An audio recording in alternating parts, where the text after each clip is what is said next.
করে, আরেকটা জ্ঞান মানব জীবনে অপকার করে। তো আমাদের অপকার করা জ্ঞানের দরকার নাই, আমাদের উপকারী জ্ঞানের দরকার আছে। এই জ্ঞান জানার জন্য, এই জ্ঞান মানার জন্য, এই জ্ঞান অনুধাবন করার জন্য, এই জ্ঞান নিজের জীবনে প্র্যাকটিক্যাল বাস্তবায়ন করার জন্য, এই জ্ঞান সমাজে ছড়ানোর জন্য, এই জ্ঞান রাষ্ট্রে বাস্তবায়ন করার জন্য, এই জ্ঞানের মাধ্যমে বিশ্ববাসীকে জান্নাতি বানানোর জন্য আল্লাহ একসাথে রহমতুল্লিল আলামিন এবং পবিত্র কোরআন দিয়ে দিয়েছেন। সেই জন্য কোরআন রসুল থেকে জুদা নয়, রসুল কোরআন থেকে জুদা নয়। রসুল কোরআনের সাথে, কোরআন রসুলের সাথে। লিখিত কোরআনের জীবন্ত কোরআন, প্র্যাকটিক্যাল কোরআনের নাম রহমতুল্লিল আলামিন। সেই জন্য আল্লাহ কোরআনও দিলেন, রসুলও দিলেন। কোরআনের সিফাত নূর, রসুলের সিফাত নূর। দুই নূরের সমন্বয়ে যখন আমরা একসাথে মিলে গেছি, আল্লাহ বলে লিইখরিজান নাস মিনাজ যুলুমাতি ইলান নূর। চিলা অন্ধকারে, চিলা আসফল নিম্ন জায়গায়, কিন্তু কোরআন আর রসুলের সান্নিধ্যে যখন মিলে গেছো, তোমরাও নূরানি জান্নাতি হয়ে গেছো। তাহলে কানেকশন নূরকে নূর বানিয়ে দেয়। নূর এসেছে, আমরা জুলুমাত অন্ধকার অপদস্থ নিম্ন ছিলাম, আমাদেরকে কি বানিয়ে দিয়েছে? নূর বানিয়ে দিয়েছে। তা আল্লাহ রসুল আর কোরআন দিয়ে আমাদেরকে কিছু জিনিস করতে বলেছে আর কিছু জিনিস নিষেধ করেছে। এটা করা যাবে না, এটা হওয়া যাবে না, এখানে যাওয়া যাবে না, এরকম কিছু না আছে না নাই? আছে। আবার কিছু হ্যাঁ আছে না নাই? আছে। হাও আছে, নাও আছে। তো আল্লাহ কোরআনে বলছে ওয়ালা তাকুনু, তোমরা হইও না তাদের মতো কাল্লাযিনা ক্বালু সামি'না, যারা বলে আমরা শুনেছি, যারা বলে আমরা শুনেছি, তাদের মতো হইও না। কেন? ওয়াহুম লা ইয়াসমাউন, হ্যাঁ যারা বলে আমরা শুনেছি, বাস্তবে তারা শুনে নাই। তো আল্লাহর কোরআন বলছে ওয়ালা তাকুনু কাল্লাযিনা ক্বালু সামি'না ওয়াহুম লা ইয়াসমাউন, যারা বলে আমরা শুনেছি কিন্তু বাস্তবে তারা শুনে না, ওদের মতো হওয়ার কোনো দরকার নাই। যেমন কোরবানির আগের দিন জুমার দিন ছিল, মনে আছে আপনাদের? কোরবানের আগের দিন কি ছিল? তো জুমার দিনের মিম্বরে আমি দাঁড়িয়ে মাহফিল করেছিলাম, কোরবানি তাদের কবুল হবে যাদের তাকওয়া আছে। মনে আছে নে? আমি কোরআন দিয়ে বলেছিলাম, হাবিল কাবিলের কোরবানির ইতিহাস আপনাদেরকে জানিয়েছিলাম। সেখানে আল্লাহ বলছে গরু দিয়ে, চামড়া দিয়ে, টাকা দিয়ে, পয়সা দিয়ে কোরবানি কবুল হয় না, অন্তরে যদি তাকওয়া থাকে তাহলেই কোরবানি কবুল হয়ে যায়। এটা মনে আছে না আপনাদের? তখন আমি তাকওয়া কারে কয় এটা বুঝাইতে চাইলাম।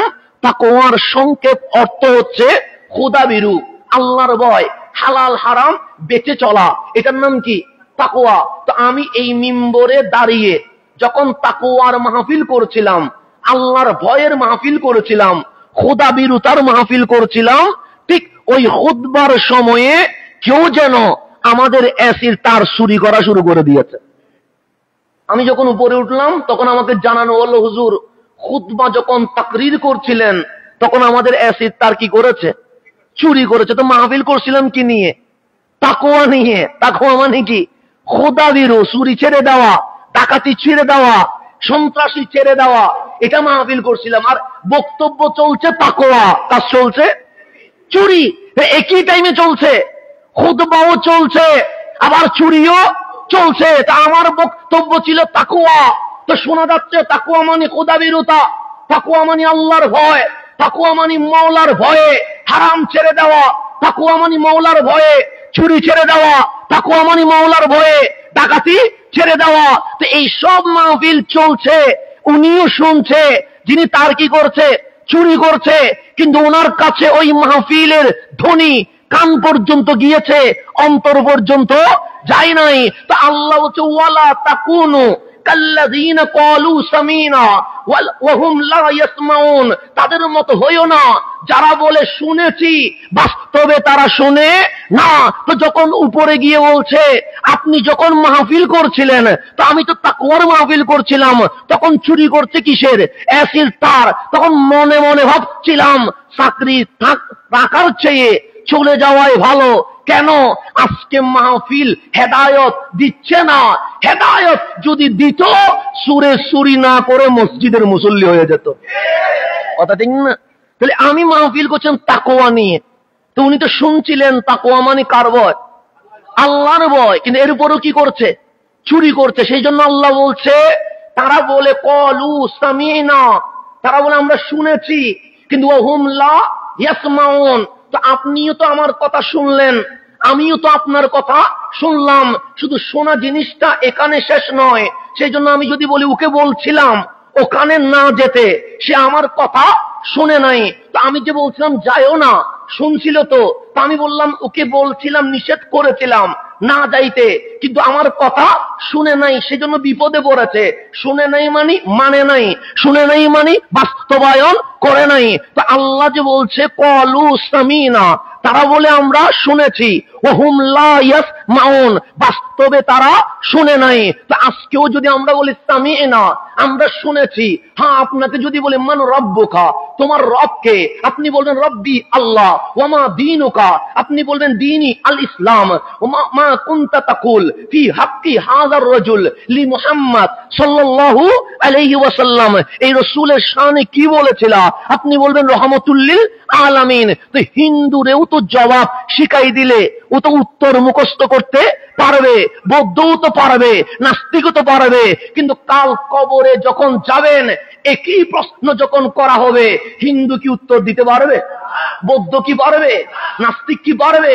কেন? সে ক্বালু সামিনা, তারা বলেছে আমরা শুনেছিলাম, ওয়া হুম লা ইয়াসমাউন, বাস্তবে তারা শুনে নাই। আল্লাহ বলে কানে শোনার নাম শোনা নয়, অন্তরে শুনে নিজের জীবনে বাস্তবায়ন করার নাম আসল শুনে থাকা। সেই জন্য আমরা মাহফিলে শুনলাম ক্বালু সামিনা, আমরা বলেছিলাম কি হয়ে গেছে? শুনে গেছি। কিন্তু দেখবেন কাল হাসরে উত্তর বের হচ্ছে না। কেন? শোনাটা কি পর্যন্ত? কান পর্যন্ত। তো এইটা শুনলে কান পর্যন্ত থাকবে, কবরে গেলে কান থেকে কি হয়ে যাবে? ডানে ঢুকে বামে বের হয়ে যাবে। তো আল্লাহ বলছে ক্বালু সামিনা, আমরা শুনেছি, এতটুকুতে থাকিও না। কেন? যারা বলে আমরা শুনেছি ওয়া হুম লা ইয়াসমাউন, বাস্তবে তারা শুনে নাই। তো আল্লাহ এখানে আদব শিখাচ্ছে, আল্লাহ এখানে শিষ্টাচার শিখাচ্ছে, আল্লাহ এখানে আমাদেরকে কিভাবে কথা শুনতে হয় এটা আমাদেরকে প্র্যাকটিক্যাল শিখাচ্ছে। যেমন আপনি অসুস্থ হয়ে গেলেন, ভয়ঙ্কর রোগ আপনার ধরা পড়ে গেল, ডাক্তার আপনাকে একটা স্লিপ দিয়ে দিলেন, দিনে এত ঘন্টা ঘুমাতে হবে, সকালে এটা খাওয়া যাবে, এটা খাওয়া যাবে না, বিকেলে এটা করা যাবে, এটা করা যাবে না, রাত্রে এই পরিমাণ খেতে হবে, এটা খাওয়া যাবে না, ডায়াবেটিস দেখা দিয়েছে, মিষ্টি খাওয়া যাবে না। তো ডাক্তার যখন বললেন যাবে না, আপনি এমন ভাবে শুনলেন মিষ্টি আমার পছন্দ, কিন্তু ডাক্তার বলার কারণে আমি ছেড়ে দিয়েছি। কথা ঠিক না? আমরা এরকম করি কি করি না? করি। যাদের ডায়াবেটিস বেশি আছে ওরা মিষ্টি দেখলে খেতে তো মন চায়, কিন্তু আবার ডাক্তারের কথা যখন মনে পড়ে তখন মুখের উপর এনে আবার কি করে দে? রেখে দে, বসে না নেওয়া যাবে না। তো ডাক্তার যদি না বলে আমি মানতে পারি, ডাক্তার যদি হ্যাঁ বলে আমি নিজের জীবনে বাস্তবায়ন করতে পারি। তো আল্লাহ বলছে তুমি সামান্য ডায়াবেটিসের কারণে ডাক্তারের কথা মিষ্টি ছেড়ে দিয়েছো, তুমি সামান্য ক্যান্সারের কারণে ডাক্তারের কথা, তোমার পছন্দনীয় ছাগল গরু মাংস সবগুলো ছেড়ে দিয়েছো। তাহলে আমার কথায়, তোমার মা বাবার কথায়, শিক্ষকের কথায় নিজের জীবন কেন তুমি চেঞ্জ করতে পারবা না? এটাই মালিকের কথা। মালিক বলছে ক্বালু সামিনা, তারা বলছে আমরা শুনেছি। তো শুনলে ডাক্তার যে লিখে দিয়েছিল মিষ্টি নেওয়া যাবে না, তো সে তো এমন ভাবে শুনেছে মরণ পর্যন্ত, ডায়াবেটিস যতদিন আছে ততদিন পর্যন্ত মিষ্টি দেখেছে কিন্তু গ্রহণ করতে পারে নাই। তা আমি আল্লাহ আল্লাহ হইয়া তুমি সামান্য ডায়াবেটিস থেকে বাঁচার জন্য মিষ্টি যদি ছেড়ে দিতে পারো, আমি আল্লাহ বলছি জাহান্নাম থেকে বাঁচার জন্য হাবিবের কদমে আসতে হবে। এটা কেন মানতে পারছি না? আল্লাহ বলছে তোমাকে ডাক্তার সামান্য ডায়াবেটিসের কারণে মিষ্টি কি করে দিতে হয়েছে, ছেড়ে দিতে হয়েছে। আর আমি মালিক তোমাকে বলছি লাকাদ কানা লাকুম ফি রাসূলিল্লাহি উসওয়াতুন হাসানা, প্র্যাকটিক্যাল মডেল হিসেবে আমি রহমাতুল লিল আলামিনকে দাঁড় করিয়ে দিয়েছি। তুমি আবার সিনেমা হলে যাচ্ছ কেন? তুমি আবার নায়ক নায়িকার কাছে যাচ্ছ কেন? তুমি আবার খেলোয়াড়ের কাছে যাচ্ছ কেন? তোমার বাস্তব আদর্শের নাম আমি রহমাতুল লিল আলামিনকে দাঁড় করিয়ে দিয়েছে। তাহলে আল্লাহ এখানে আমাদেরকে কি শিখাচ্ছে?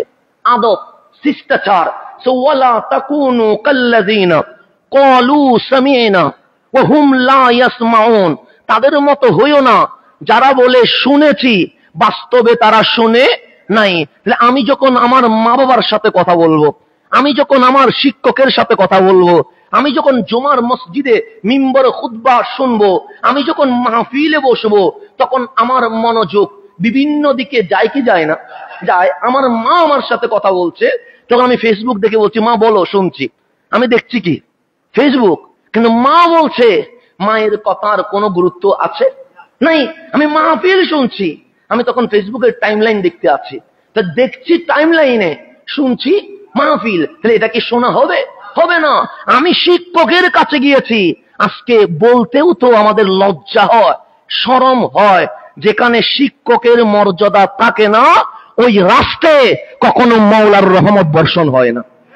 কথা ঠিক না? আল্লাহ বলছে তুমি ওয়াহুম লা ইয়াসমাউন, যারা শুনে বলে বাস্তবে শুনে না, তাদের সঙ্গী হইও না, তাদের মতো হইও না। তাহলে আমরা শিক্ষকের সামনে যখন বসবো মোবাইল ছেড়ে দিব, আমরা যখন শিক্ষকের সামনে বসবো আমরা আমাদের যাবতীয় কাজ ছেড়ে দিব, শুনবো কার কথা? শিক্ষকের কথা। কিন্তু আজকে ভিডিওতে আমাদের দেখতে হয় ইউনিভার্সিটির চ্যান্সেলরকে বসিয়ে বলে আমরাই আপনাকে বসিয়েছি, আমাদের কথা শুনতে হবে। কারে বলতেছে? শিক্ষক রে। কে বলতেছে? ছাত্র বলছে। কি বলছে? আমরাই আপনাকে বসিয়েছি, সুতরাং আপনার কথাই চলবে না, চলবে কাদের কথা? আমাদের কথায়। আমাদের কথা শুনতে হবে।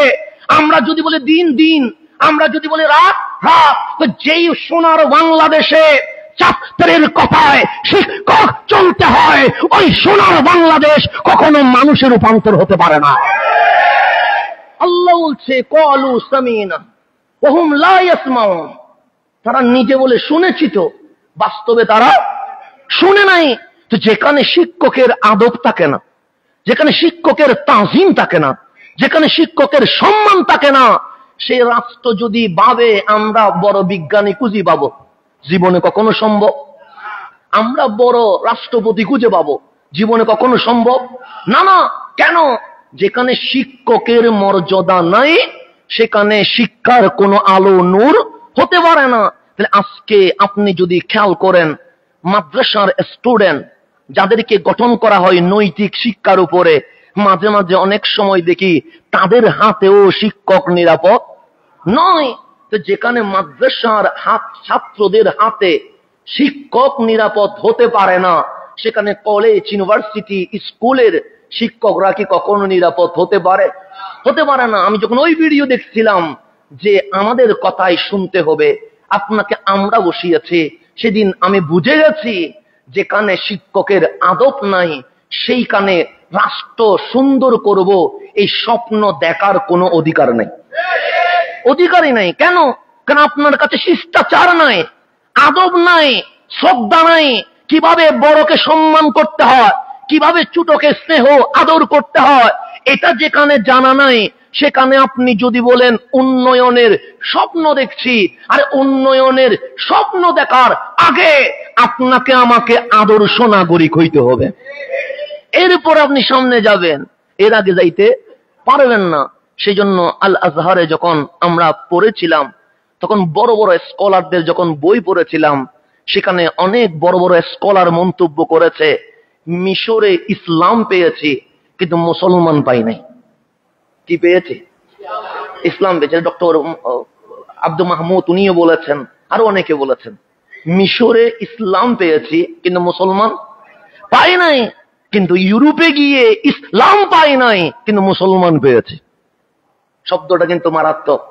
মিশরে ইসলাম পেয়েছি কিন্তু মুসলমান পাই নাই, কিন্তু ইউরোপে গিয়ে ইসলাম পাই নাই, কি পেয়েছি? মুসলমান পেয়েছি। তার মানে মুসলিম কান্ট্রিতে এসে ইসলাম পেয়েছি, কোরআনের কথা শুনেছি, হাদিসের কথা শুনেছি, কিন্তু একজন মুসলমানের যেরকম আচরণ করা দরকার এরকম কোন মুসলমান খুঁজে পাই নাই। এরকম কোন মুসলমান আপনি বাংলাদেশের দিকে তাকাইলেও দেখবেন যারা বড় বড় দুর্নীতি করে সবগুলো একটা একটা দরবেশের মতো দেখতে, কথা ঠিক না? দাড়ি টুপি জুব্বাই বাগড়িতে এগুলার মতো মাসুম বান্দার কোথাও খুঁজি পাওয়া যাবে না। কিন্তু ওই উপরে কি পেয়েছি? ইসলাম পেয়েছি, কিন্তু মুসলমান পাই নাই। কেন? মুসলমানের আচরণ তো নয় টাকা পাচার করা, মুসলমানের আচরণ তো নয় দুর্নীতি করা, মুসলমানের আচরণ তো নয় মানুষকে কষ্ট দেওয়া, মুসলমানের আচরণ তো নয় হানাহানি করা, মুসলমানের আচরণ তো নয় গুলি করে মেরে ফেলা, মুসলমানের আচরণ নয় মত সন্ত্রাসের মাধ্যমে ইমাম হত্যা করা। এগুলো কখনো মুসলমানের আচরণ হতে পারে না। যেমন আমরা আজকে রইসুদ্দিনের হত্যার কোনো বিচার পাই নাই, তাইলে এগুলো কি মুসলমানের আচরণ হতে পারে? পারে না। তাহলে ইসলাম পেয়েছি কিন্তু মুসলমান, কিন্তু ইউরোপে যখন গেলাম সেখানে ইসলাম পাই নাই, মানে একজনও ইসলাম ধর্ম কি করে নাই, কবুল করে নাই, কিন্তু মুসলমানের আদর্শ সত্য কথা বলা সেটা পেয়েছি, মুসলমানের আদর্শ টাকা ফেরত দেওয়া সেটা পেয়েছি, মুসলমানের আদর্শ পরিবেশ সুন্দর রাখা এটা পেয়েছি, মুসলমানের আদর্শ রাষ্ট্রকে মহাব্বত করা এটা পেয়েছি। আর আপনি যখন বুড়িগঙ্গা নদী যাবেন দেখবেন যত বোতল আছে সবগুলো নদীর মধ্যে ভরি আছে, কথা ঠিক না? তো এটা কি মুসলমানের আদর্শ হইতে পারে না? সেজন্য আল্লাহ বলছে লা তাকুনু কাল্লাযিনা ক্বালু সামি'না ওয়া হুম লা ইয়াসমাউন, তারা বাস্তবে শুনে না কিন্তু মুখে বলে শোনে। তাহলে আমরা যখন বক্তব্য শুনবো তখন মনোযোগ দিয়ে শুনতে হবে, আমরা যখন শিক্ষকের আসনে বসবো তখন মনোযোগ দিয়ে শুনতে হবে, আমরা যখন আমাদের মা বাবার কথা শুনবো তখন মনোযোগ দিয়ে শুনতে হবে। কেন? মনোযোগ দিয়ে যারা শুনে কাল কবরে হাসরে তারাই প্রশ্নের জবাব দিতে পারবে, এর বাইরে প্রশ্নের জবাব দেওয়ার কোনো সুযোগ। আল্লাহ আরো কোরআনে আরো বলছে ইন্না শাররাদ দাওয়াবি ইনদাল্লাহি সুম্মুল বুকুমুল্লাযীনা লা ইয়াকিলুন। আল্লাহ বলছে ইনদাল্লাহ, আল্লাহর নিকট প্রাণীদের মধ্যে সর্বনিকৃষ্ট প্রাণী হচ্ছে আসুম্মুল বুকুমু, যারা বধির বুবা, আল্লাযীনা লা ইয়াকিলুন, যারা কখনো নিজের বিবেক দিয়ে কখনো ভাবে না।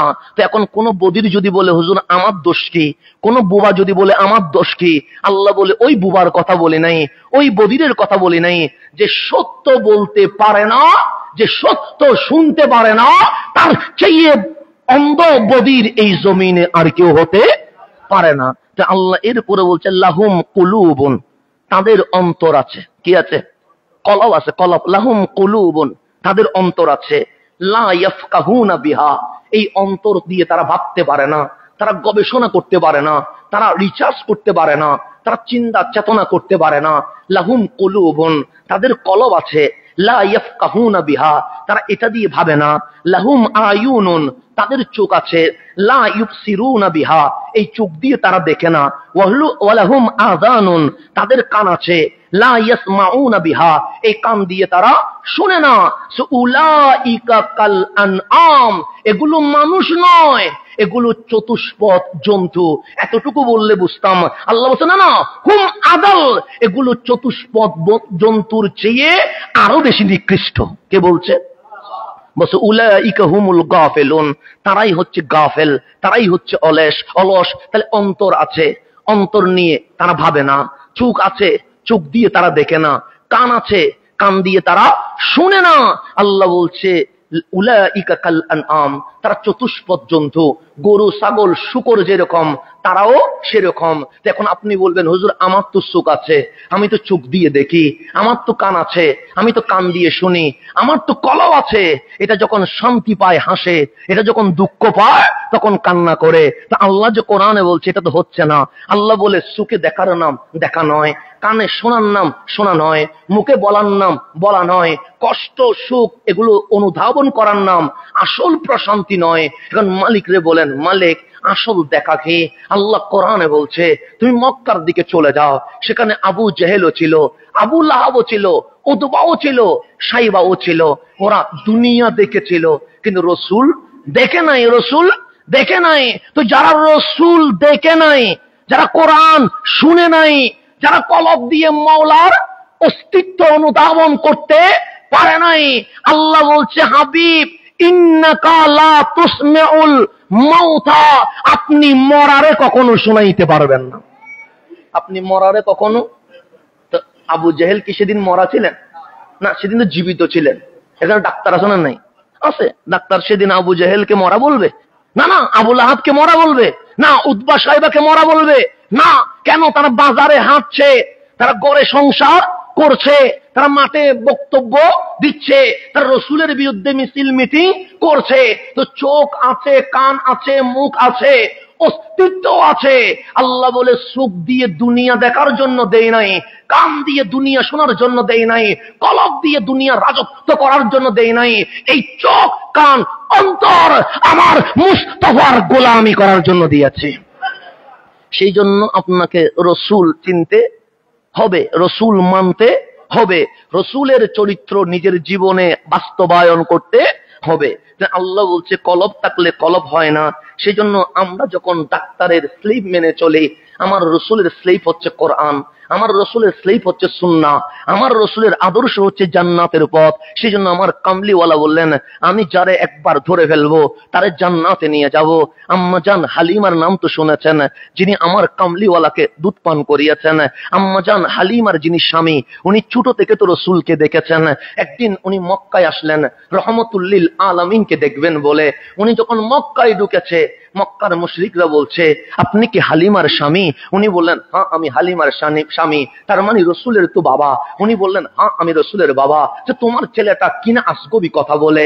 আম্মা জান হালিমার স্বামী বলছে কি আসগবি কথা বলবে? আরে চিনাম অবাধি এ রসুলকে ঘরে নিয়ে গেছি, আরে শুকনো গবাদি পশু তাজা হয়ে গেছে। যেই সাগি কখনো দুধ দিত না, সেই সাগি দুধ দেওয়া শুরু করেছে। ঘরে বরকত ছিল না, এই নবী যাইতে দেরি বরকত হইতে দেরি হয় নাই। আরে মা হালিমার স্বামী বলছে আমাদের চেয়ে বেশি কে চিনবে? কেন? আমার নবীর বক্ষ ছেদন তো হয়েছিল মা হালিমার ঘরে প্রথমবার। সুতরাং মা হালিমার স্বামী বলছে কি বলছে?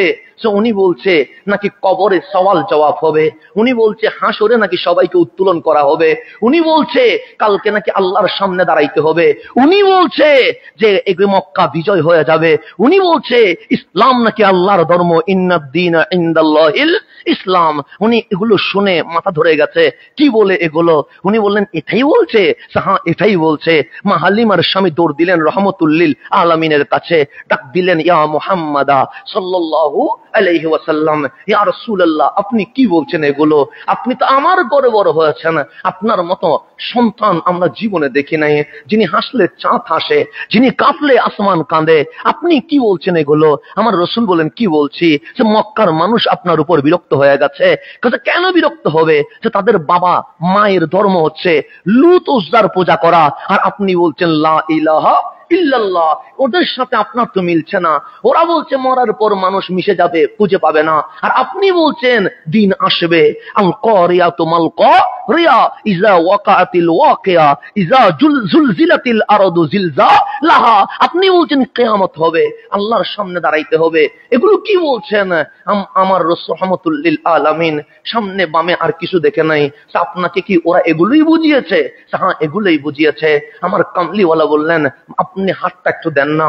আম্মা জান হালিমার স্বামী হাত যখন বাড়ায়া দিলেন, রহমতুল্লিল আলামিন হাত এভাবে করে ধরলেন, ধরার উপর বললেন ইনশাআল্লাহ কাল হাসরের ময়দানে এইভাবে দেখা হয়ে যাবে।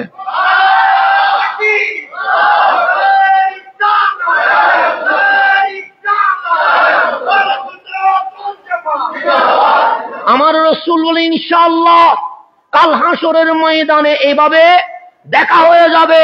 রহমতুল লিল আলামিন হাত ধরে ছেড়ে দিতে দেরি আম্মা জান হালিমার স্বামী ইন্তেকাল পর্যন্ত গর্ব করে বলতেন, মুখ ফুলায়া বলতেন, বুক উজাড় করে বলতেন, আরে শোনো আমার কোনো টেনশন নাই। যে কেন? যে রহমতুল লিল আলামিন বলেছে কাল হাসরের ময়দানে আমার হাত এইভাবে করে ধরবে। বললেন ইনশাআল্লাহ এইভাবে দেখা হবে। যে রাসূল যখন ধরে বলছে হাসরে এইভাবে দেখা হবে, তো রাসূল যখন ধরবে হালিমার স্বামী কখনো জাহান্নামে যাবে না, মুস্তাফার সাথে জান্নাতে চলে যাবে। রাসূল রাসূল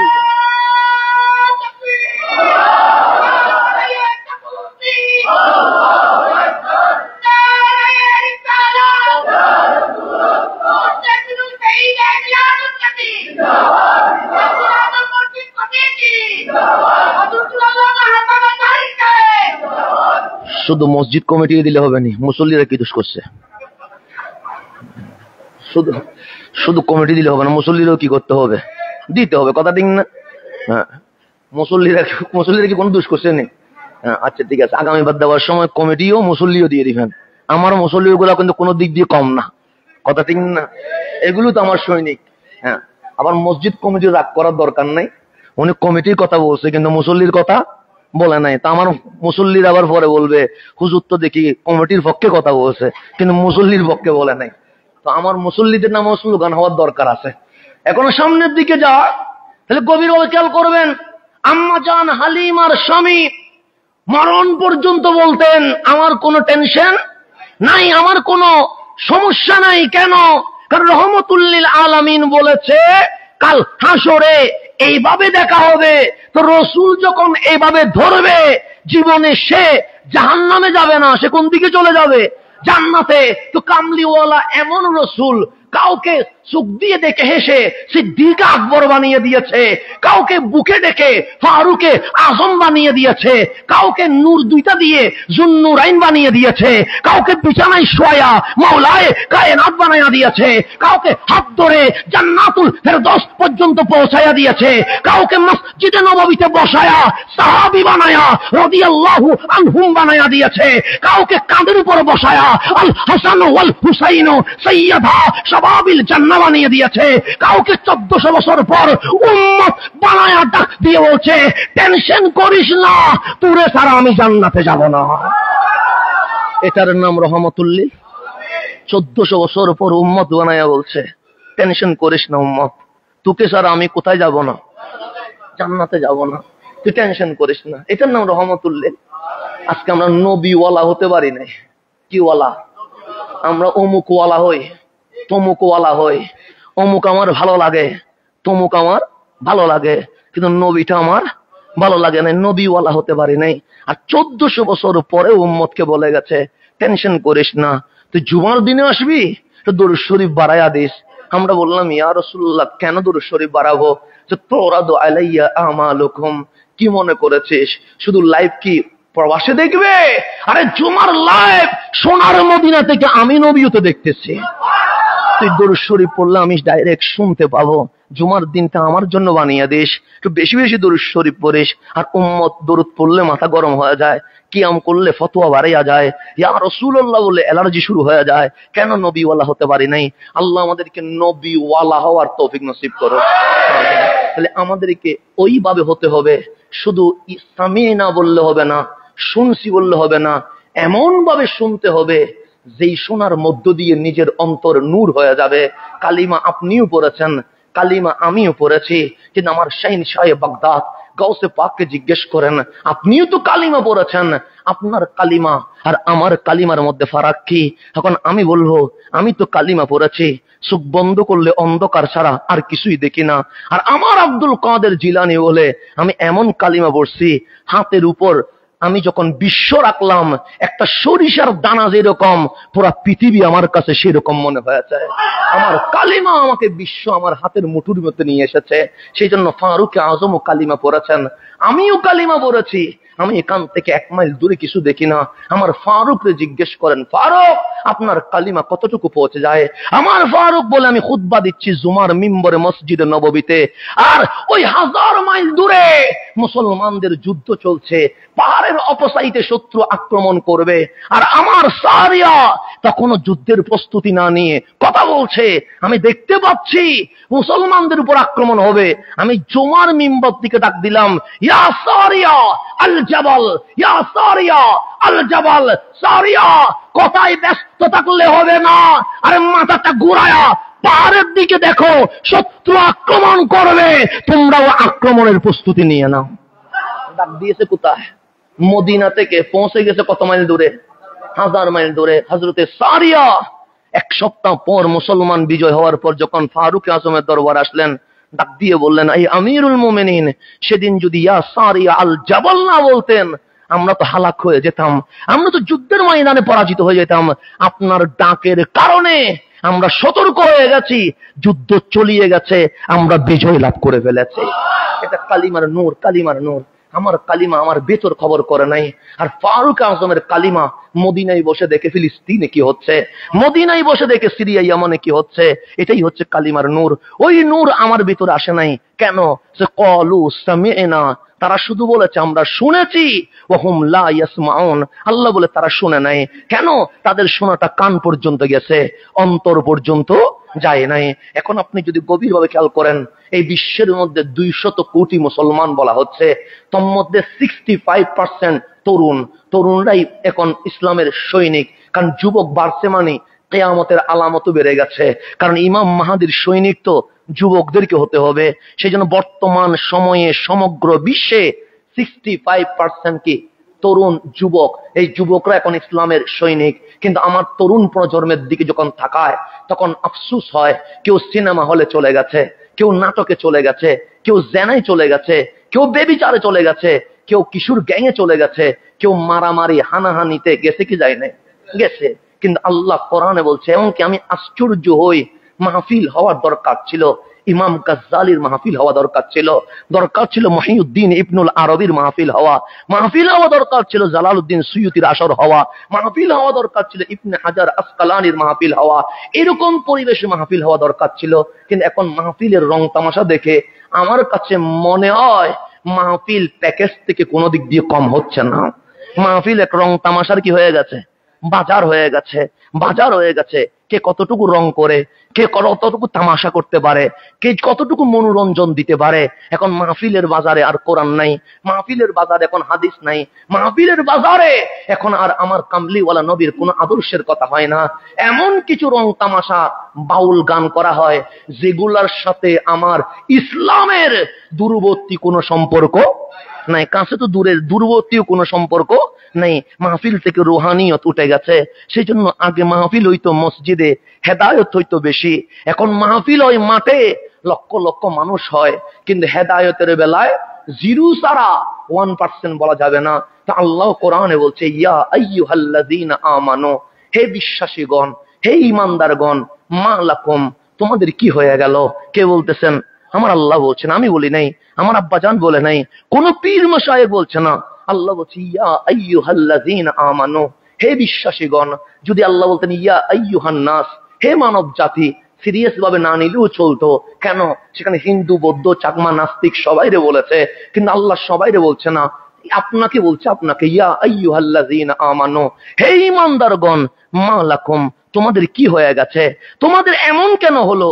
ইযা কিলা লাকুমুন ফিরু ফি সাবিলিল্লাহ, যখন তোমাদেরকে বলা হয় আল্লাহর রাস্তায় অগ্রসর হও, যখন তোমাদেরকে বলা হয় আস-সালাতু খায়রুম মিনান নাওম, যখন তোমাদেরকে বলা হয় হাইয়া আলাস সালাহ, হাইয়া আলাস সালাহ, যখন তোমাদেরকে বলা হয় রহমানের পথের দিকে চলে আসো, যখন তোমাদেরকে বলা হয় কামলিওয়ালা রাসূলের সিরাতে মুস্তাকিমে চলে আসো, যখন তোমাদেরকে বলা হয় নবীর ইজ্জতের কাছে চলে আসো, তোমাদের এমন কি হয়ে গেছে যে ইযা কিলা লাকুমুন ফিরু ফি সাবিলিল্লাহি সাকালতুম ইলাল আরদ, তোমরা জমিনকে আঁকড়ে ধরো, তোমরা আল্লাহর রাস্তায় আসতে চাও না, তোমরা জমিন মাটিতে গেড়ে বসে যাও।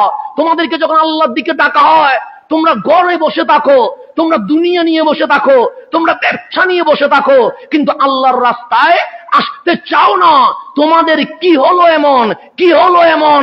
সেই জন্য আজকে আমার আফসোস হয় যখন মসজিদের মিম্বরে আমার নবীকে পিয়ন বলা হয়, আমার ঈমান জাগে নাই, এক তরকারিওয়ালা বেলালের ঈমান জেগে উঠেছে। আমার ঈমান জাগে নাই, আমার ঈমান জাগে নাই, এক তরকারিওয়ালা বেলালের ঈমান জেগে উঠেছে। আজকে যখন রসুলকে পিয়ন ডাকা হয় তখন আমার মার ভেতরে ওই স্পৃহাটা আসে না, কামলিওয়ালার ইজ্জতের কথা আমার কাছে আসে না। তাহলে আমার ক্ষতি হইয়ার লাভ কি, আমার মিম্বরে দাঁড়িয়ে লাভ কি, আমার নামাজ পড়িয়ার লাভ কি? এক তরকারিওয়ালা বেলালের প্রেম জেগে উঠেছে, কিন্তু আমার প্রেম তো বেলালের চেয়ে আরো বেশি হওয়া দরকার ছিল। এক তরকারিওয়ালার চেয়ে আমার প্রেম তো 100 শিওর হওয়া, পিওর হওয়া দরকার ছিল, কিন্তু আমি তো সেটা পারি নাই। তো আল্লাহ কোরআনে বলছে, ইয়া আইয়ুহাল্লাযীনা আমানু মা লাকুম, তোমাদের কি হলো, তোমাদের এমন কি হয়ে গেছে, ইযা কিলা লাকুম ফিরু ফি সাবিলিল্লাহি সাকালতুম ইলাল আরদি, যখন তোমাকে ডাকা হয় রহমানের দিকে এসো, আল্লাহর রাস্তায় অগ্রসর হও, আমার মাওলার কদমে এসো, তখন তোমরা জমিনকে আঁকড়ে ধরে ফেলো, তোমরা মাটিতে গেড়ে বসো। আল্লাহ বলছেন, আরাদিতুম বিল হায়াতিদ দুনিয়া মিনাল আখিরা, তোমরা আখিরাতকে বাদ দিয়ে দুনিয়ার জীবন নিয়ে সন্তুষ্ট হয়ে গেছো। কে বলতেছেন? আল্লাহ বলছে, আরাদিতুম, তোমরা কি সন্তুষ্ট হয়ে গেছো, তোমরা কি খুশি হয়ে গেছো, তোমরা কি আনন্দিত হয়ে গেছো বিল হায়াতিদ দুনিয়া, দুনিয়ার হায়াত নিয়ে, মিনাল আখিরা, আখিরাতকে বাদ দিয়ে, পরকালকে বাদ দিয়ে। তুমি কবর ভুলে গেছো কেন, তুমি হাসর ভুলে গেছো কেন, তুমি নসর ভুলে গেছো কেন, তুমি যে কাল হাসরের ময়দানে আমার সামনে দাঁড়াইতে হবে সেটা তুমি ভুলে গেছো কেন, এই দুনিয়াকে বিপরীত দিয়ে আমি যে জান্নাত রেখে দিয়েছি এটা তুমি ভুলে গেছো কেন? তা আল্লাহ তো বলছে না দুনিয়া বাদ দিয়ে দাও, আল্লাহ এটা বলে নাই কেন? আল্লাহ বলছে আসমান জমিন যত নিয়ামত সবগুলো আমার বান্দার জন্য রেখে দিয়েছি, কিন্তু এই দুনিয়া করতে গিয়ে আমি ফজরের নামাজ পড়তে পারি নাই, তাহলে ওই দুনিয়া করে কি হবে? আমি জোহরে মসজিদে হাজিরা দিতে পারি নাই, ওই দুনিয়া করে কি হবে? আমি রাত্রে একটা মাওলাকে সুবহান রব্বিয়াল আলা বলে সিজদা দিতে পারি নাই, এই দুনিয়া করে কি হবে? আমার রমজানে যে কোরআনটা, রমজানের শেষের দিন যে সেলফে উঠে গেছে সেই কোরআন আজকেও আমি নামাইতে পারি নাই, ওই দুনিয়া করে কি হবে? মালিক বলে, মা লাকুম, কি হয়ে গেছে তোমাদের, এমন কেন হয়ে গেল? তুমি কোরআন বাদ দিয়ে দিয়েছো, তুমি নামাজ বাদ দিয়ে দিয়েছো, তুমি রসুল বাদ দিয়ে দিয়েছো, তুমি ইসলাম বাদ দিয়ে দিয়েছো এই দুনিয়ার জন্য।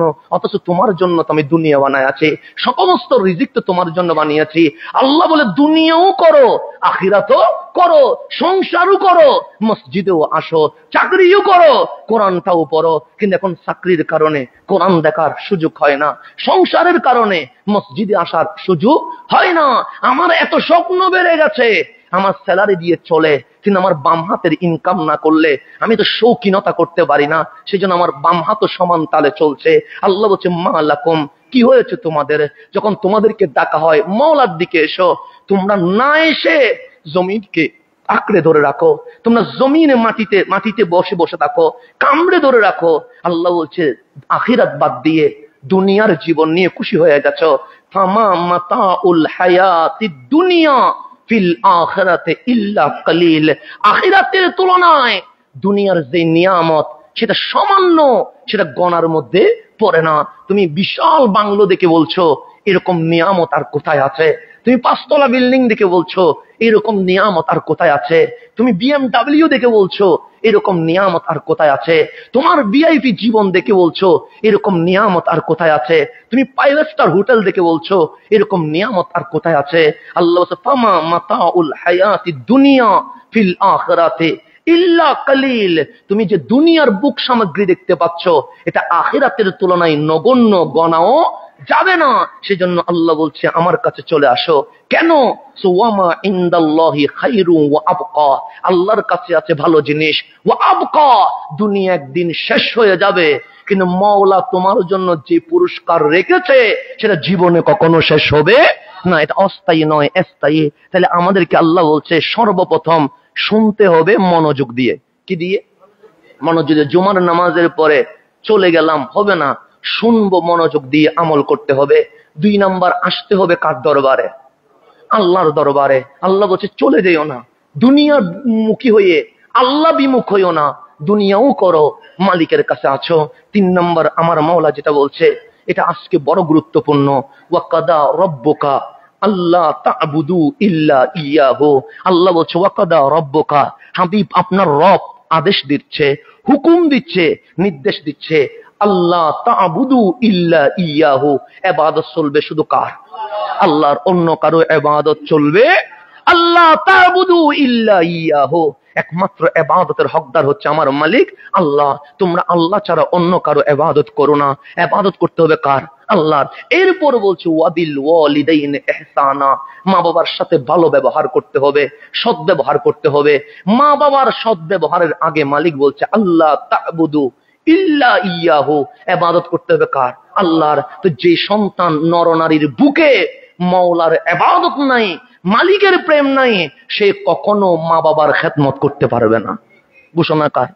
আল্লাহর। আজকে যখন আপনি বাংলাদেশের চিত্র দেখেন, মা বাবার বিরুদ্ধে মেয়ে মামলা করতে গেছে আদালতে, এর চেয়ে বড় দুঃখজনক আর কিছু আছে? মেয়ে গেছে কার বিরুদ্ধে মামলা করবে? মা বাবার বিরুদ্ধে। মা বাবার বিরুদ্ধে। এবং তিনি বলছে এটা সমগ্র বিশ্বে ছড়িয়ে দাও, আমাদের মা বাবা আমাদের উপর জুলুম করছে, আমাদের মা বাবা আমাদের উপর অত্যাচার করছে, আমাদের মা বাবা আমাদের স্বাধীনতায় হস্তক্ষেপ করছে। এটা মেয়ের সাক্ষাৎকার, আপনারা দেখেছেন হয়তোবা। আমি নাম বলে তাকে বিতর্কিত করতে চাচ্ছি না, কিন্তু আপনাকে আমি জানাচ্ছি সেটা শুধু একটা ঘরে না, সেটা প্রতিটা ঘরে আছে। একজন মডেল সবার সামনে এসেছে, কিন্তু সেটা প্রত্যেক ঘরের হাল অবস্থা একই হয়ে গেছে। তাহলে মা বাবার বিরুদ্ধে যখন মামলা হচ্ছে, মা কি একদিনও বলে নাই যে তোমাকে আমি পেটে ধারণ করেছিলাম, তুমি তো আমার ঘুম নষ্ট করে দিয়েছিলে, তুমি যখন জন্ম হয়েছিলে তখন তো আমার জানটা নিয়েও বের হয়ে গিয়েছিলে? কই মা তো সে দাবিটা করে নাই। এবং বাবা আরো অনুরোধ করেছে এগুলো যেন মিডিয়াতে প্রচার না করে। কেন? তার মেয়ে এটা বিতর্কিত হয়ে যাবে, তার মেয়ে সমাজের মধ্যে একটু ঘৃণিত হয়ে যাবে। সেজন্য মা বাবা উকিলের মাধ্যমে বলেছেন এইসব বিষয়ে মিডিয়াতে যেন কেউ কথা না বলে। এটার নাম মা বাবা। কিন্তু আজকে দুঃখজনক হচ্ছে, যখন সন্তান মা বাবার বিরুদ্ধে মামলা করে, তখন বুঝতে হবে সোনার বাংলাদেশে কোনো মা বাবা শান্তিতে নাই। কথা ঠিক না? একটা দিয়ে বুঝতে হবে যে মা বাবা শান্তিতে নাই। তো আল্লাহ বলছে এই যে সন্তান উশৃঙ্খল হয়ে যাওয়া, সন্তান সীমার বিপরীতে চলে যাওয়া, সীমা লঙ্ঘন করা, এই দোষ কি শুধু সন্তানের না, এই দোষ মা বাবার আছে, এই দোষ সমাজের আছে, এই দোষ রাষ্ট্রের আছে, এই দোষ আইনের আছে। এটা মানতে হবে। আজকে যুব সমাজ যদি বিকৃত হয়, শুধু দায়ভার ওদের উপর নয়, দায়ভার আমাদেরকেও নিতে হবে। এই যে ও যে উশৃঙ্খল হলো, এটা দায়ভার কার? আমার। আমি যখন আমার সন্তানকে ইউরোপীয় মডেলে মানুষ করতে চাইবো, যখন আমি তাকে ইসলাম দিব না, তাকে যখন আমি কোরআন দিব না, তাকে যখন হাবিবুল্লাহর মোহাব্বত দিব না, তাকে যখন আহলে বাইতের জীবনী বলবো না, তাকে যখন সাহাবায়ে কেরামের জীবন আদর্শ বলবে না, তখন সে উপরে মুসলমান কিন্তু মানুষ হচ্ছে কিভাবে? ইউরোপীয় মডেলে। যখন ইউরোপীয় মডেলে মানুষ হবে, ভিতরে কি ইসলাম আছে? নেই। নাই। ভিতরে কি নবী আছে? নেই। নাই। ভিতরে কোরআন আছে? নেই। নাই। তো ওর কাছে কিচ্ছুই নাই। ও মানবতা কি বুঝবে? সে নৈতিকতা কি বুঝবে? সে মা কি বুঝবে? সে বাবা কি বুঝবে? সেই জন্য আল্লাহ বলছে ওয়াকাদা রাব্বুকা আল্লাহ তা'বুদু ইল্লা ইয়াহু। আল্লাহ বলে হাবিব আপনার রব নসিহত করছে, আপনার রব হুকুম করছে, আপনার রব অর্ডার দিচ্ছে, আল্লাহ তা'বুদু ইল্লা ইয়াহু, ইবাদত আর কারো হবে না, হবে কার? আল্লাহ। এরপর বলছে ওয়াবিল ওয়ালিদাইনি ইহসানা, তোমরা মা বাবার সাথে সদ্ব্যবহার করো, মা বাবাকে যেমন তেমন মনে করিও না। এটা বলছে সেকেন্ড টাইম। কেন? আগে তাকে নৈতিক শিক্ষা দাও, তাকে আগে কোরআন শিক্ষা দাও, তাকে আগে রসুল শিক্ষা দাও, তাকে আগে তাওহীদ লা ইলাহা ইল্লাল্লাহ শিক্ষা দাও। যখন তার কাছে তাওহীদ, রিসালাত, কোরআন সুন্নাহর নূর ঢুকে যাবে, তখন ওয়াবিল ওয়ালিদাইনি ইহসানা বলতে দেরি সে মায়ের কদমে জান্নাত তালাশ করতে ব্যস্ত হয়ে যাবে। আল্লাহ বলছে ওয়াবিল ওয়ালিদাইনি ইহসানা, তোমার মা বাবাকে তুমি জানতেন মনে করিও না, তোমার মা বাবাকে তুমি হালকা কিছু মনে করিও না। ওয়াবিল ওয়ালিদাইনি ইহসানা, মা বাবার সাথে সৎ ব্যবহার করো।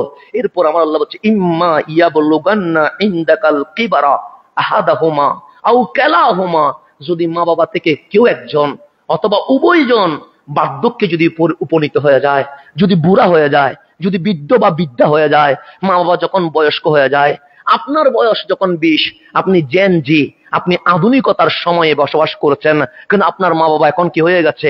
ওল্ড মডেল হয়ে গেছে। ওনার চিন্তা চেতনা আপনার চেতনার সাথে মিলবে না, ওনার চাহিদা আপনার চাহিদা মিলবে না, ওনার কথার নির্দেশ আপনার করতে চাওয়া জিনিস একই রকম হবে না। কেন? মানুষ যখন বাচ্চা থাকে তখন আচরণ বাচ্চার মতো হয়, মানুষ যখন বৃদ্ধ হয়ে যায় তখন আচরণ বাচ্চার মতো হয়ে যায়। সেই জন্য মা বাবা আমাদের বাচ্চাকালে আমাদের সেবা করেছে, মা বাবা যখন বৃদ্ধ হয়ে যাবে, আল্লাহ বলে একজন অথবা উভয়জন তোমাদের কাছে যদি বৃদ্ধ হয়ে যায়, ফালা তাকুল্লাহুমা উফিন, তাদের উপর বিরক্ত হয়ে উফ শব্দও কখনো বলা যাবে না। আপনি ডিসএগ্রি করবেন, এটা অনেক দূরের কথা। আপনার মা বাবা আপনাকে জিজ্ঞেস করবে, হ্যাঁ বাবা এটা কি, 100 বার জিজ্ঞেস করবে, আপনি বিরক্ত হতে পারবেন না। আপনার মা বাবার মন মানসিকতার সাথে আপনার মানসিকতা না মিলতেও পারে। যেমন আমার বাবা ফেসবুক বুঝে না, তাই বলে কি আমি গুসা হইতে পারবো? হ্যাঁ, না, গুসা হইতে পারবো না। কারণ উনি ফেসবুক কি জিনিস বুঝবার কথা নয়। উনি মনে করছে ফেসবুকের নিউজ মানে যেটা সারা বাংলাদেশ কি হয়ে গেছে, চলে গেছে। কিন্তু আপনি যখন খুলে দেখলেন 2 জন লাইক দিছে, 20 জনে দেখছে, আপনি বুঝলেন এটা আমার গ্রামও দেখে নাই, কিন্তু বাবা দেখে মনে করছে এটা সারা বিশ্বে কি হয়ে গেছে, পৌঁছে গেছে। আপনার বাবার মানসিকতা আবার মানসিকতা কি কখনো মিলবে? মিলবে না। কারণ ওনার মডেলটা অনেক উপরে। আমরা দাবি করছি আমরা জেন জি, আধুনিকতার সময়, তবে বেশি আধুনিক হওয়াও ভালো নয়। কেন? যত বেশি আধুনিকতা ঢুকেছে তত বড় বড় বিয়াদবের জন্ম হচ্ছে। তত বড় বড় বিয়াদবের কি হচ্ছে? আমার রসুল বলছে যে বসে আছে সে ভালো। সে কি ভালো? কার চেয়ে? যে দাঁড়িয়ে আছে তার চেয়ে। আর যে দাঁড়িয়ে আছে সে ভালো তার চেয়ে। আল মাসি যে হাঁটছে তার চেয়ে। যে হাঁটছে সে ভালো তার চেয়ে। যে দৌড়াচ্ছে তার চেয়ে। কেন? আমার রসুল বললেন এখন আখেরি জামানা, ফিতনা তোমার চতুর্দিকে তোমাকে ঘিরে বসে আছে। তুমি যদি বসে আছো তা তো ভালো, ডানেও দেখো নাই, বামেও দেখো নাই, সামনেও দেখো নাই, পিছনেও দেখো নাই, কিন্তু ফিতনা যে এমন ভাবে বেড়ে গেছে যে ফিতনার দিকে উকি দিবে, ফিতনা তাকে ফিতনার ভিতরে নিয়ে নেবে। কিসের ভিতরে? আপনি কিছু দেখছেন না ভালো, আপনি ইউটিউবে ঢুকছেন ইসলাম শিখার জন্য। কি শিখার জন্য? এতদিন তারাবি পড়ছেন 20 রাকাত, ইউটিউবে ঢুকতে দেরি কয় রাকাত হয়ে গেছে। বসেছিলেন, ভালো ছিলেন, ডানে বামে কি করেন নাই, তাকান নাই, ভালো ছিলেন। আমার রসুল বলছে বসে থাকা মানুষ ভালো। কার থেকে? দাঁড়িয়ে থাকা মানুষ থেকে। দাঁড়িয়ে থাকা মানুষ সে ভালো হাঁটা মানুষ থেকে। হাঁটা মানুষ ভালো দৌড়ানো মানুষ থেকে। কেন? যে দাঁড়িয়েছে সে ফিতনা দেখছে, ফিতনা তাকে নিয়ে নিচ্ছে। যে হাঁটছে ফিতনা দেখছে, ফিতনা তাকে ভেতরে নিয়ে নিচ্ছে। যে দৌড়াচ্ছে সে দ্রুত ফিতনার ভিতরে ঢুকে যাচ্ছে। তো এক সময় এত কিছু ছিল না, মানুষ 12 রাকাত জোহর 12 রাকাতেই পড়তো, 8 রাকাত আসর 8 রাকাতেই পড়তো। ইউটিউবে ঢুকতে দেরি, এখন সুন্নাত ওয়াজিব সবগুলো চলে গেছে। কথা ঠিক না? সেই জন্য বসা মানুষ ভালো। আপনারা যে বসে আছেন আপনারা কি কাচ্ছি আমার চেয়ে? কেন? আমি দাঁড়িয়ে আছি। রসুলের হাদিস, আমি দাঁড়িয়ে কেন? আমি ফিতনা দেখতেছি। ফিতনা দেখলে ফিতনাটা কিরকম? সম্মুখের মতো আকর্ষণ করে তোমাকে কি করে ফেলবে, নিয়ে ফেলবে। তা আপনি ঢুকছেন ভালো নিয়তে ইউটিউব শরীফে। কোন শরীফে? কি নিয়তে? ভালো নিয়তে তো ঢুকছেন যে আমি একটু ইসলামটা শিখবো। তো ছিল 20, ইউটিউব শরীফ কত বানাই দিছে আপনারে? 8 বানাই দিছে। তাহলে ফিতনা বাড়াইছে না কমাইছে? বাড়াইছে। আগে নামাজ ছিল শান্তিময়, এখন একজনের নামাজ একরকম, আরেকজনের নামাজ। আগে নামাজে মানুষ আসতো কত ভদ্র করে, কার সামনে দাঁড়াচ্ছে? আল্লাহর সামনে, মাথায় টুপি। কেন? টুপি দেওয়া তো ওয়াজিব ফরজ না, কিন্তু দিছে কেন? সুন্নাহ, এটা আদব। আমরা পাঞ্জাবি পরি, জুব্বা পরে, টাকনুর উপর কাপড় রেখে কত সুন্দর করে দাঁড়িয়েছি। এখন ইউটিউব শরীফে ঢুকে আমার ভাই 3/4 প্যান্ট নিয়ে মসজিদে চলে আসছে। কার সামনে দাঁড়াবে? আল্লাহর সামনে দাঁড়াবে। সেখানেও ভয় হচ্ছে না আমি কোন প্যান্ট নিয়ে চলে আসলাম। কথা ঠিক না? ফিতনা বাড়ছে না কমছে? বাড়ছে। তো সেই জন্য আল্লাহ বলছে তোমার মা বাবা হ্যাঁ আপডেট নয়, পুরাতন হয়ে গেছে। তোমার চেতনা আর ওনার চেতনা মিলে না, তোমার কথা আর ওনার কথা মিলে না। উনি চায় একরকম, আমি চাই আরেক রকম। সেই জন্য আমরা ক্লাস 9, 10 যখন উঠে গেছি তারুণ্য যখন হাওয়া মারছে, তখন আমি মনে করছি বিশ্ব তো আমার হাতের মুঠোই। আমার মা বলে এটা করা যাবে না। আমি বলি, মা তুমি অশিক্ষিত, ক্লাস 2 পর্যন্ত পড়ছো, আরে তুমি কি বুঝবা? আমি যেটা বুঝি সেটা তুমি বুঝবা না। আমার বাবা বলে ওখানে যাওয়া যাবে না। আমি বলি, আরে কি বুঝবেন, আপনি তো বড় হইয়া এখন বুড়া হয়ে গেছেন, আপনার জামানায় কি ইন্টারনেট ছিল নাকি? আমার তো এখন কম্পিউটারে টিপ দিলে আমেরিকায় কি হয় আমি জানি। কিন্তু আজকে এসে 2 সন্তানের বাপ হওয়ার পর বুঝি সেদিন আমি বলছিলাম আমার মা বাবা সঠিক ছিল, সেটা এখন বুঝি। ওই যেদিন চাউল কিনতে হবে নিজের টাকায় সেদিন বুঝবেন, যেদিন বাজারে যেতে হবে নিজের টাকায় সেদিন বুঝবেন, যেদিন স্যালারি পায়া মাস শেষে যখন খরচ মিলাইতে পারবেন না সেদিন বুঝবেন আপডেটের চেয়ে ওল্ড মডেলটা ভালো ছিল।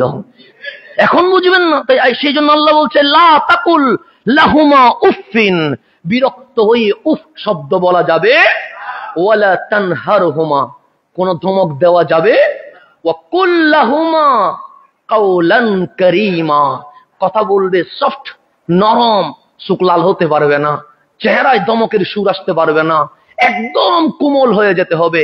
কাওলান কারীমা, আল্লাহ নিজের সিফত বর্ণনা করছে, আল্লাহর নাম করিম। আল্লাহর নাম কি? সেজন্য আল্লাহ কাওলান কারীমা, রহমানের সিফত ধারণ করে মা বাবার সাথে সফট নরম আদবের সাথে কথা বলতে হবে। এরপর আল্লাহ বলছে, ওয়াহফিদ লাহুমা জানাহা যুল্লি মিনার রাহমা, তুমি তাদের সামনে ভালোবাসার সাথে নম্রভাবে বিনয়ের বাহু বিছিয়ে দিয়ে দাও। বিনয়ের বাহু কি করে দাও?